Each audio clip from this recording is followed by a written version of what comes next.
এখন আমাদের মাঝে বক্তব্য রাখবেন আমাদের জুলাই ফোর্সের যুগ্ম আহ্বায়ক শাওন রহমান।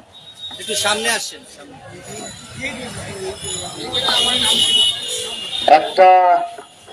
আমি একটু অসুস্থ, বিগত বেশ কয়েকদিন ধরে ভাইরাল একটা সিমটম চলছে দেশের মধ্যে, আর সেই সিমটমের মধ্য দিয়ে আমিও যাচ্ছি।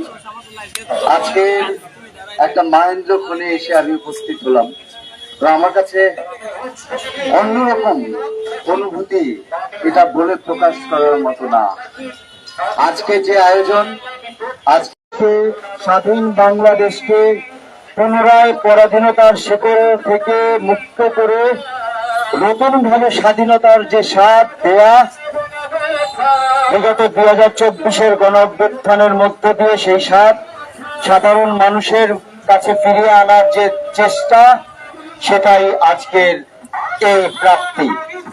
আজকের এই প্রাপ্তি থেকে আমি একটা কথা বলবো, লড়াই সংগ্রাম আমরা থামাই নাই, থামবে না।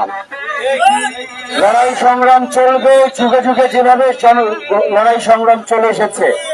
আমরা দেখেছি 69-এর গণ অভ্যুত্থান, এদেশে অনেকবার অভ্যুত্থান হয়েছে।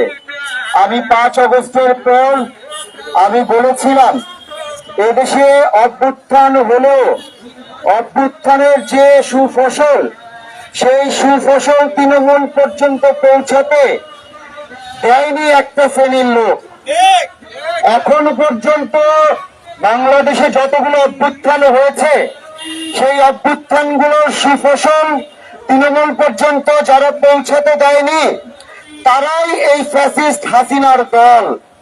তারাই যুগে যুগে ফ্যাসিস্ট হয়ে দেশের মধ্যে তাদের যে ভয়ঙ্কর নখের থাবা, সেটার বিস্তার ঘটিয়েছে।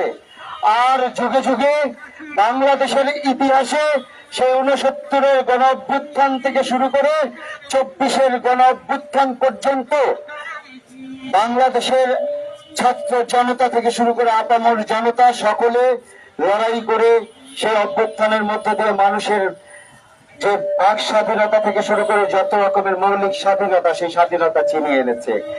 আর এই মুহূর্তে আমাদের সবচেয়ে বড় উদ্দেশ্য এবং কাজ হচ্ছে গিয়ে, যারা এই ফ্যাসিজমের বীজ রোপণ করেছে তাদেরকে বিচার করার জায়গায় সকলের একমত পোষণ করতে হবে এবং সকলের ঐক্যবদ্ধ থাকতে হবে। বর্তমানে যারা নির্বাচন করছেন, তারা, আমি বলবো, নির্বাচন নিয়ে উন্মাদ হবেন না। এখনো আমাদের হাতে বিশাল বড় কাজ পড়ে আছে। সেটা হচ্ছে গিয়ে